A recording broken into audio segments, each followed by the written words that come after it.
ఇది రామాయణం అండి. ఈ రామాయణము చూడండి, రెండు వైపులు ఉంటుందండి. ఇది కూడా రెండు వైపులా ఉంటుంది. దీనిపైన ఇంక్ లాంటిది ఇంక్ ఉండదండి, ఇంక్ ఉండదు. దీన్ని మాతృకలను రాయడానికి గంటము అని వాడతారండి. అంటే ఒక నీడిల్ లాంటిది. అంటే రామాయణం మూల శ్లోకాలు సంస్కృతంలో ఉంటాయి, కానీ లిపి మాత్రం తెలుగులో ఉంటుంది. కాబట్టి ఇది తెలుగు లిపిలో ఉన్నటువంటి సంస్కృత రామాయణం. ఇవన్నీ తాటి చెట్టు, అవునండి, తాళపత్రాలు అని అంటారు వీటిని. అంటే ఇది ఒక ఎక్కువ కాలము ఉండడానికి దీనికి అంటే ఇన్ని వందల సంవత్సరాల క్రితం రాసినటువంటి ఆకులు కాబట్టి ఇది చాలా జాగ్రత్తగా వాళ్ళు చెదలు మొదలైనటువంటి కీటకాలు పట్టకుండా ముందుగానే నానబెడతారు. గోమయం, తర్వాత పసుపు ఇలాంటి ద్రవ్యాలతోటి వాటిని ఉడికించి దాన్ని సిస్టమేటిక్ గా ఏర్పాటు చేసుకుని అది ఈ తర్వాత వాళ్ళు రాసేవారు. అందుకోసమే ఇట్లా వందల సంవత్సరాలు ఇప్పటికీ కూడా చెదలు పట్టకుండా, తర్వాత ఏ పువ్వు అది పట్టకుండా చాలా జాగ్రత్తగా ఇప్పుడు అవైలబుల్గా ఉన్నాయి.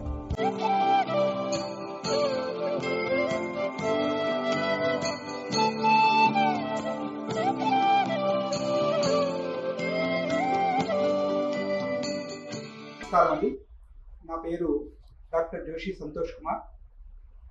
నేను సంస్కృత అకాడమీలో సహాయక ఆచార్యులుగా పనిచేస్తున్నాను. ఈరోజు మనం సంస్కృత పరిషత్తులో ఉన్నటువంటి మాతృకలను గురించి తెలుసుకుందాం. సంస్కృత అకాడమీ గ్రంథాలయంలో ఉన్నటువంటి మ్యానుస్క్రిప్ట్స్, వీటిని మాతృకలు అని అంటారు. వీటి గురించి తెలుసుకునే ప్రయత్నం చేద్దాం. ఇవి అంటే మనకు ప్రింట్ వ్యవస్థ లేకముందు ప్రాచీన గ్రంథకర్తలు ఈ తాళపత్రాలలో గ్రంథాలను రాసేవారు.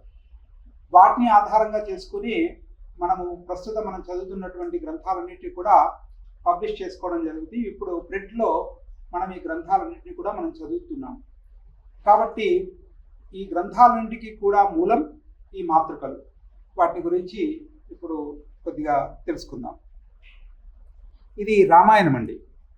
ఈ రామాయణము చూడండి,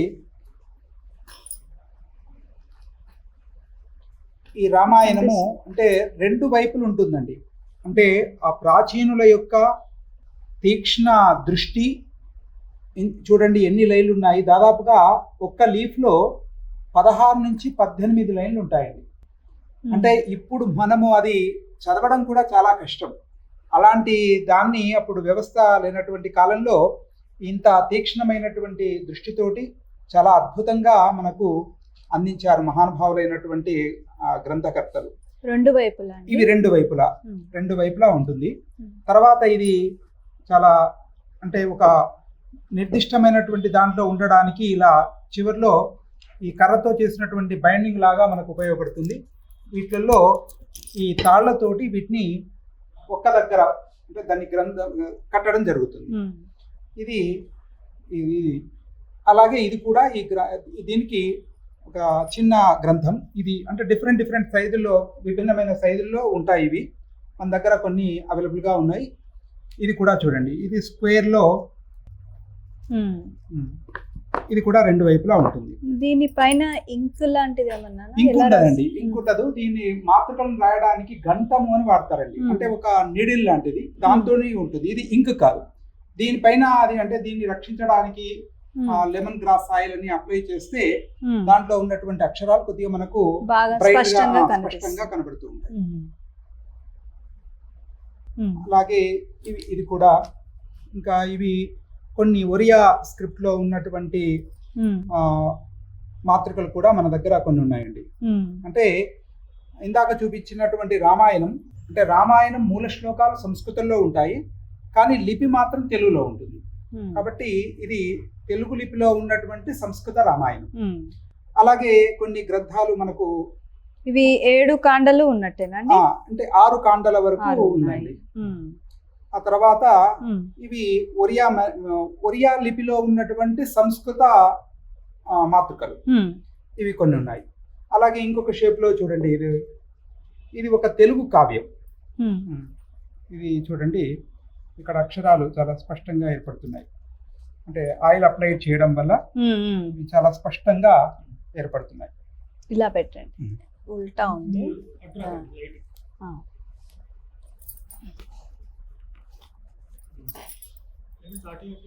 ఇవన్నీ ఇవన్నీ తాటి చెట్టు అవునండి, తాళపత్రాలు అని అంటారు వీటిని. అంటే ఇది ఒక ఎక్కువ కాలము ఉండడానికి దీనికి అంటే ఇన్ని వందల సంవత్సరాల క్రితం రాసినటువంటి ఆకులు కాబట్టి ఇది చాలా జాగ్రత్తగా వాళ్ళు యాంటీబయాటిక్ లాగా, అంటే మనకు ఇవి చెదలు మొదలైనటువంటి కీటకాలు పట్టకుండా ముందుగానే నానపెడతారు.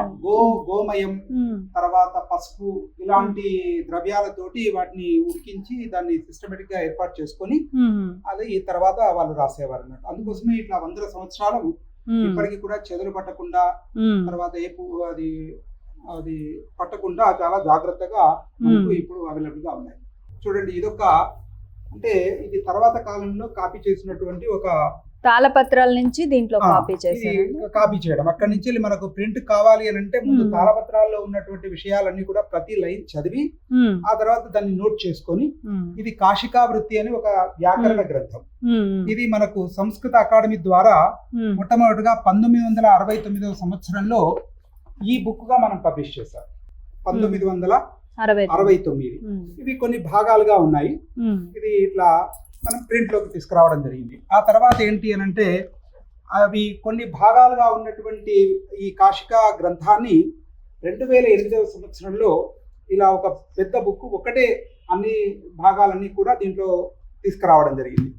ఆ తర్వాత దీని యొక్క రీప్రింట్ మళ్ళీ 2025వ సంవత్సరంలో ఇలా బాగా నిర్దిష్టంగా స్పష్టంగా ఉండేటట్టుగా ప్రింట్ చేయడం జరిగింది. దీంట్లో సంకలనం ఎక్కువగా ఉందా? అంటే సంకలనం కాదు, ముందేమో మనం భాగాలుగా వేసాము, పార్ట్స్ గా వేసాము.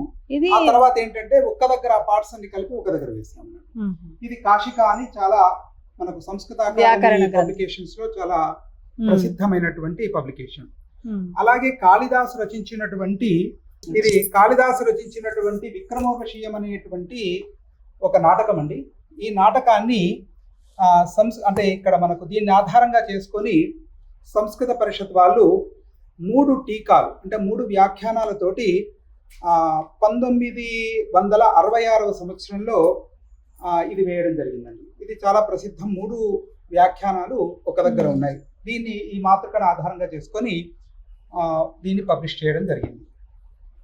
అలాగే ఇది చంద్రభూమి వ్యాకరణము అని, చాంద్ర వ్యాకరణము అని అంటారు.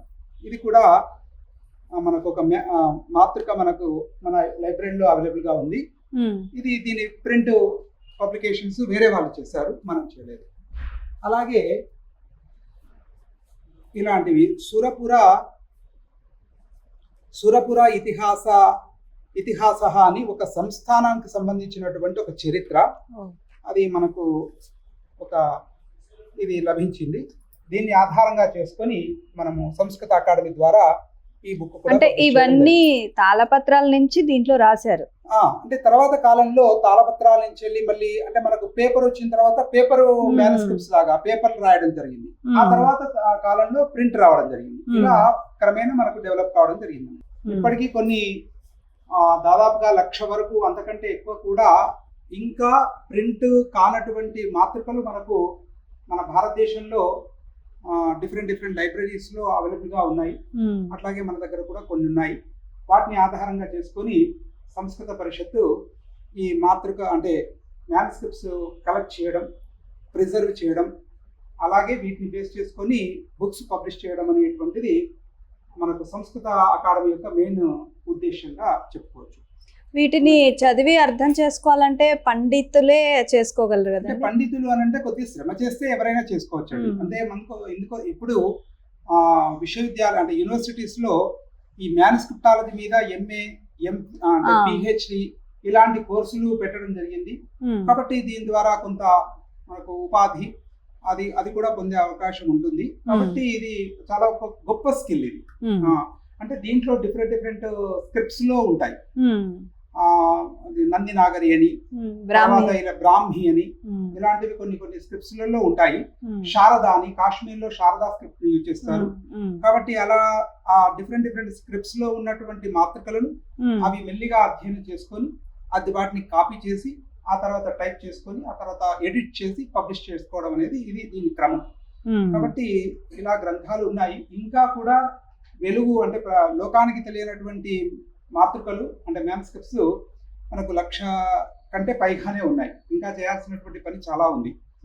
అది మనకు ఈ మాతృకలకు సంబంధించినటువంటి ఇది ఏంటండి? ఇది కూడా ఒరియా మ్యాన్స్క్రిప్ట్ లో ఒరియా స్క్రిప్ట్ లో ఉన్నటువంటి ఇంకొక మ్యాన్స్క్రిప్ట్ అండి. అంటే మనకి ఇవన్నీ ఎక్కడ లభించాయండి? అంటే ఇక కలెక్షన్ అండి, ఒక్కొక్కరి నుంచి వెళ్ళి అంటే మనకు కొంతమంది వాళ్ళే తెచ్చి ఇవ్వడం, స్వచ్ఛందంగా తీసుకొచ్చి ఇస్తారు. ఇవ్వడం. మేము కొన్ని కలెక్ట్ చేసాము. పాతవి మన దగ్గర కొన్ని ఎప్పటి నుంచో వస్తున్నటువంటివి, అంటే ఇది 1954 లో స్థాపించారు కాబట్టి అప్పటి నుంచి వెళ్ళి కలెక్షన్ ఇవన్నీ కూడా మన దగ్గర కొన్ని ఉన్నాయండి. ఇప్పుడు సంఖ్య తక్కువనే ఉంది, ఇంకా డెవలప్ చేయాలి. ఇప్పుడు MA IKS అన్నారు కదా, ఆ స్టూడెంట్స్ కూడా ఇక్కడ దీంట్లో చూడొచ్చు. IKS లో అంటే అపూర్వం, ఇంతకు ముందు చేయనటువంటి మ్యాన్స్క్రిప్ట్స్ పైన చేయనటువంటి విషయాలు కాబట్టి వాటికి ఎక్కువ ఆదరణ అనేటువంటిది మనం కొత్త విషయాన్ని లోకానికి తెలియజేసినట్టుగా ఉంటుంది. అలా ఇలాంటి వాటిపైన కృషి చేస్తే ప్రయోజనం ఉంటుంది. ఇదే అసలైన సాహిత్య సేవ. బాగుంది. ఎందుకంటే వాళ్ళు ఎంతో కష్టపడి ఇలాంటి గ్రంథ సంపదను, అంటే కవిత్వం చెప్పడమే పెద్ద విషయము, అలాంటి వాటిపైన గ్రంథాలు రాయడం, అప్పుడు అంటే ఎలాంటి ప్రింట్ లేనటువంటి సమయంలో ఇలాంటి గ్రంథాలు మనకు అందించారు. చాలా గొప్పలైనటువంటి గ్రంథకర్తలు, కవులు, పండితులు, శాస్త్రజ్ఞులు. కాబట్టి వారందరూ కూడా చాలా, కాబట్టి వాళ్ళు చేసినటువంటి వాళ్ళు రచించినటువంటి గ్రంథాలను లోకానికి తెలియజెప్పాల్సినటువంటి అవసరం తప్పకుండా ఈ కాలానికి ఉంది. కాబట్టి ఎవరైనా ఇంట్రెస్ట్ ఉన్నటువంటి వాళ్ళు ఈ ఫీల్డ్ లో కొద్దిగా చేసి తర్వాత సంస్కృతం ద్వారా, సంస్కృతంలో ఉన్నటువంటివి మిగతా వాటిల్లో కూడా ఉంటాయి కాబట్టి సంస్కృతంలో ఎక్కువగా ఉంటాయి. ఎందుకంటే ప్రాచీన భాష సంస్కృతం కాబట్టి ఆ సంస్కృతంలో రాయబడినటువంటి మాతృకలన్నిటి కూడా ఎడిట్ చేసి లోకానికి అందిస్తే మనకు పేరుస్తుంది. తర్వాత గ్రంథకర్తలను కూడా, వాళ్ళను కూడా మనము వెలుగులోకి తెచ్చినటువంటి వారమవుతాం. అలా కొంతనైనా మనం సంస్కృత సేవ చేసినటువంటి వారమవుతాం. ముందు తరాలకి ఇదే అసలైన జ్ఞానం. కరెక్ట్. భావి తరాలకు ఇదొక ఏంటంటే గతమే భవితకు పునాది అని. కాబట్టి గతం విడిచి భవిత ఎప్పుడు కూడా ఉండదు.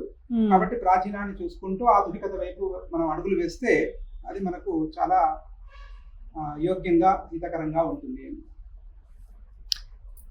ఇది హోల్ దాంట్లోనే ఉంటుందా, మీరు చేసుకోవాలండి? అది అంతా మాన్యువల్ గా చేసుకోవాల్సిందే. అమ్మా, అది చేసుకొని ఇట్లా ఇక్కడ ఒకటి ఉంది, ఇక్కడ 2 ఉన్నాయి చూడండి. అదే అడుగుదాం. ఇక్కడ 2 ఉన్నాయి. మరి అక్కడ మరి అక్షరాలు పోతున్నాయి కా? అక్షరాలు పోకముందే వాళ్ళు కరెక్ట్ డిజైన్ చేసుకొని కట్ చేసుకొని ఆ హోల్స్ చేసి ఈ బైండ్ చేసి ఆ తర్వాతనే వాళ్ళు రాసారా? చాలా పెద్ద విషయం. ఇప్పుడైతే ఇప్పటి కాలానికి ఉన్న పుస్తకమే చదవడం కష్టమవుతున్నటువంటి, ఎంత కష్టపడ్డారో వాళ్ళైతే. ఇంకా ఇక్కడ కేవలం ఇవి రాయడం అండి, దీంట్లో కొన్ని ఫిగర్స్ అంటే చిత్రాలు వేయడం, అలాగే డిఫరెంట్ షేప్స్ లో ఈ మాతృకలు కట్ చేయడం, అంటే మ్యాన్స్క్రిప్ట్స్ ఫిష్ గానీ ఇలాంటివి వాళ్ళ ఇష్టాల ప్రకారంగా వాళ్ళు చేయడం. అట్లాగే గోల్డెన్ అంటే అక్షరాలతో ఉన్నటువంటి గ్రంథాలు, భగవద్గీత, మిగతా గ్రంథాలు అనేటువంటి మనకు అదే స్వర్ణాక్షరాలతో లిఖించబడి అది అలాంటి గ్రంథాలు కూడా మన దగ్గర లేవు, కానీ మిగతా లైబ్రరీలో అవి ఉంటాయి. బాగుంది, చాలా విషయాలు చెప్పారు.